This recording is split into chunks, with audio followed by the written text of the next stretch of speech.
Hey, what's up, world? It's the money. Future Urban Propaganda fam, it's the Persian Playboy. We are back at it again with another video. The hate is still real and it's still alive. We do want to take a quick second to say we are missing a member today, Keith. All love to you, bro. Prayers up. Hopefully everything is all good with the family and we will see you back here next week. Until then, like he said, the show must go on, so it will. So, guys, today we're going to do our first official review video. Today we wanted to review ASAPMOB's Cozy Tapes. It just released Halloween, actually. It released on Halloween. So it gave us like a week to listen to it, really sit with us. We played it all weekend, and I have to say it's a dope album. So we're going to hop right into it. But before we do that, I'm going to kind of explain, since it's our first actual review video, how we kind of broke down our own little reviewing system. So we kind of just broke it down from, we're going to talk about the album artwork, the production on the album, the content and the lyrics that, on the album, and also we're going to talk about just the overall structure.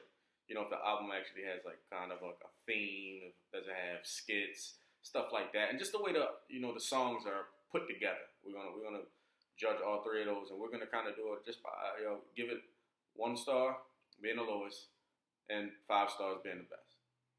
So. And with that being said, we're going to do that at the very end of the album. What we're going to do is go ahead and review the album first. I do want to say, I know in my last video I said how excited I was about reviewing this album. This album lived up to its hype. I fucking love it. Dope album, top to bottom. Given that, a couple of songs had already been released, like Lamborghini High, that was released a little while back. Crazy Brazy, that was released a while back. But still, the album was put together flawlessly. Just a good album, fun album, and I had a blast listening to it. So first thing we're going to just kind of talk about is just the album artwork. The album artwork actually had ASAP Yams, who passed, I want to say 2 years ago now. I'm not sure exactly when he passed. Maybe it was last year, but they had his baby picture, and it looks like his actual baby picture, which was dope. And they it was kind of like a very, bland background, but it's just a baby picture. And I guess this album, it was just their way to, pay homage to their fallen friend. And I thought it was real clever, it was real cool, and I really liked it. That album cover, I thought it was dope too. But when I first looked at it, I was kind of geeking because this nigga Yams had a grown man face as a baby too. I'm not gonna lie, it was kind of like I know Yams had the birthmark on his face, and I didn't know if that happened throughout him growing up, and like he got into an altercation with somebody or something happened to him. I didn't know that was the actual birthmark that he had since birth. Yeah. So seeing that, I was like, oh, okay, So I like the fact that all of them pay homage to him when he passed by putting having the artwork for ASAP Rocky's second album.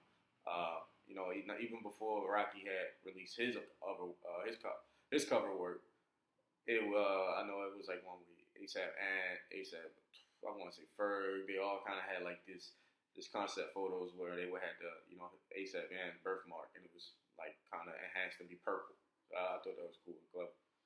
And all together, we were just talking about this right before, actually not too long before we shot the video, and we were talking about the concept of the album before it came out. I thought this album was going to be specifically about Yams, and they were all going to pay homage to Yams, and like Yams was going to come up in the songs a lot more. But after listening to it, I sat back and I'm like, yo, Yams didn't really come up in the album that much. Like, what's up with that? And then I started thinking, I'm like, yo, if Yams was here, he would have fucking loved this album because, one, the whole ASAPMOB was working together. So the whole family was together. Two, you could tell by listening to the album, they had a fucking blast doing it. And at the end of the day, that's what it was about, man. That's what Yams wanted. They had a good time, made money, fuck bitches, drink beer, do some coke. Fucking call it a day. Yeah, so I guess now since we kind of jumped to that, we'll just talk about the overall structure of the album. Like Moob said, I had kind of a different opinion going in because I already knew what type of artist ASAPMOB was. I was like, they probably have like 1 or 2 slower songs where they're gonna kind of, talk about maybe their lives growing up with Yams and just pay respects to him that way. But I knew, like, I was like, man, ASAPMOB is their party guys. Like, so I came in this album already knowing that it was going to be more so a party album, you know, an album you can have fun to. So I really wasn't surprised too much. But I did, like, I was like, damn, they had just like one slower song.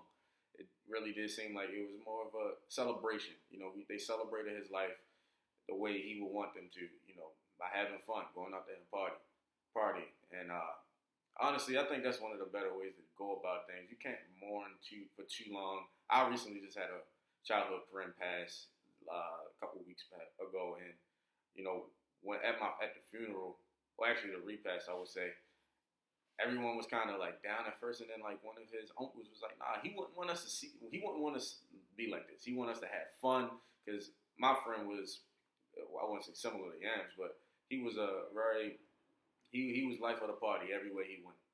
And I feel like that's probably what, you know, not me, I don't know Yams personally, but just seeing videos of him, Yams seemed like he was that guy out of the group, always cracking jokes, always making fun of everybody. So I think, you know, conceptually, that's the route that they was going for. It's just, you know, just celebrate his life by the way he wanted, you know, the way he would want them to, by having fun, going out there doing what they do.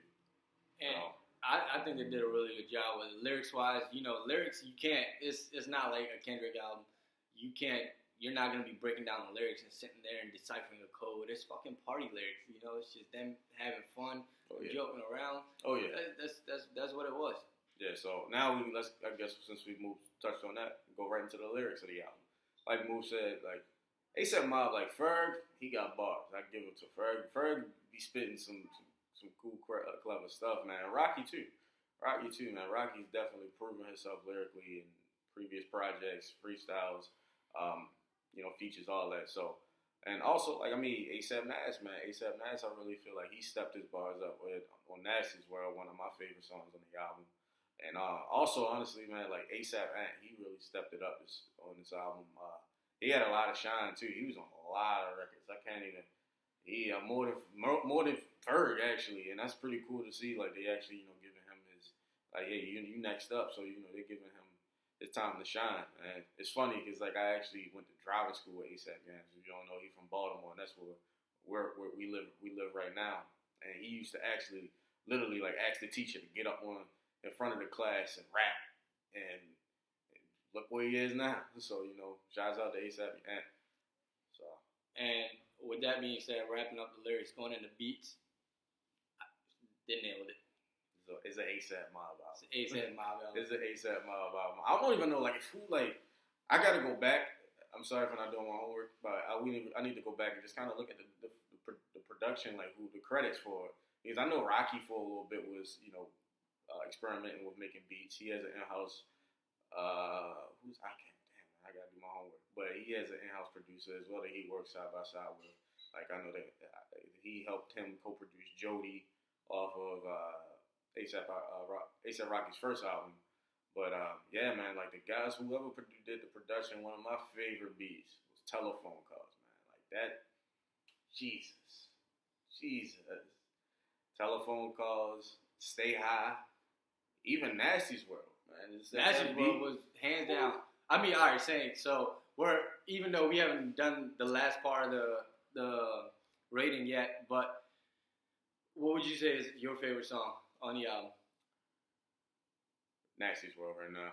Right now, I'm one of those people where my favorite song changes with any album I listen to. Right now, like that song, man, like having Onyx on that hook, and just the way, even the way it just starts. That's the part that I love. Like it just kind of starts out with them talking, like a mini skit, and then just fucking boom. Yeah, man. Like Nasty's World right now for sure is my favorite song. I would say another song I really enjoy is London Town, because like oh hell yeah, London Town, man. Like that's what Ant, man. He really stepped up his bars, and Rocky did his thing, Cardi did his thing, and it's just like I played it this weekend at a pregame, and I just saw the reaction from like the people I was with. I was like, hey, it got me ready for the night. So right now, I would say Nasty's World and London Town, my two favorite songs. And right before London Town, just like a quick side note, Motivation Foreign, the small skit that he had, my man was spitting all his game at this chick. She was not feeling him at all. This nigga told her, I'm going to spend my last little 10 racks on you, take you out to London, and all this. And she was just not with it. She was talking about going to work. That's when you say, all right, bro, you going to live your life. I'm going to London. Hey, shouts out to you, bro, for trying. Yeah, you were trying. You definitely did try. Last but not least. You know, you probably got it. Nah, I'm sure you did. I'm sure throw you a did. little bit of money around. Exactly. So, last but not least, the flow of the album, which actually, I don't know if you guys listen to or you guys listen for it, but to me, that's a big deal of how one song flows into the next, into the next, into the next, because I like it to be a project, not an album that feels like it has a bunch of singles on it. Yeah. And I think that's another thing they did a really good job with putting the whole album together. And it's very cohesive. Very cohesive. Every song kind of flowed right into it. And I expected that. I expected that, knowing that Rocky was going to be on this, because all of Rocky's albums flow so fucking well. So I knew he was going to be on top of that. Too. Oh yeah, and Ferg, yeah, definitely. Thing with, as far as picking just his track list out. And I mean, before the album came out, they already did a video, the little 11-minute video they did for Money Man, and put that on my set. And they already blended those two songs, just going right into one another with the video, fucking immaculate. Oh, yeah. One of the best videos I've seen this year. Yeah, Money Man, and the name of the video is Money Man. So yeah. If you guys haven't checked it out, please do. Dexter Navy did it once again. All right, so all in all, what would you give the album? So kind of going through just the way we structure albums, it's kind of tough when you see an album. Okay, I give it a 10 and yada yada yada, because I feel like so many albums are different. Like we knew going into this album, this wasn't gonna be like a Kendrick album or J. Cole album, or where it was gonna be super conscious and they're gonna be talking about political things and the Black Lives Matter and all that stuff that's going on right now. That's not these guys. So for this, I theme this as a party album, and I would give this a solid 4 stars out of 5. I agree with that. Based upon, I agree with that. It's like if you being that is that theme, that's why I would give it 4 out of 5. Yeah, it's a party album, man. I would definitely easily give it a 4 out of 5. I wouldn't give it anything less, but I wouldn't give it anything more. Yeah, because I feel like, because we would put it in that party album category, it could have been, a little bit more, being that it was based around ASAP Yams' dad. So exactly. I feel like they could have kind of, had points where it would have been cool to just really hear more about, like, because I mean, like, ASAP Yams and I think ASAP Bari, if I'm not mistaken, those two founded, like, they was the founders of ASAPMOB. So it would have been cool just to, like, maybe hear a story, because I know, like, Rocky came a little bit later on down the road. And it's just kind of like how those guys met, or just told like little small stories on like just them growing up together. Cause it's that group of people is a very unique group, and like all those dudes, like even like how ASAP Ant fits in from being from Baltimore and everybody else being from Harlem. Yeah. So it would have been cool to just get a little bit more of a story on that. But other than that, that's why I give it a 4 out of 5. I think it was a real good album, real nice concept. I like the skits. I think everything was blended perfectly. Man, like I'm gonna be bumping it. This is before I'm about to go out, that's when I'm playing. And we were out this Sunday, just celebrating our barber's open shop. We had some drinks, left out after that, just went and had some fun, and we were bumping pretty much Cozy Tapes the whole time. Good ass album to listen to, especially when you've been drinking a little bit and you're in the mood to just have fun. Oh yeah. But all in all, guys, once again, please give us a like on the video, subscribe, go follow us on social media, talk to us, let us know, tweet, message, let us know what you think of the videos, what you want to see, what you want to hear about. Let us know. We want to hear from you guys. Like we're super new at this, so anything you want to say. You want to say, hey, y'all fucking suck. Let us know. Let us know. We're willing to learn, man. We're open minded. We're fucking grown men.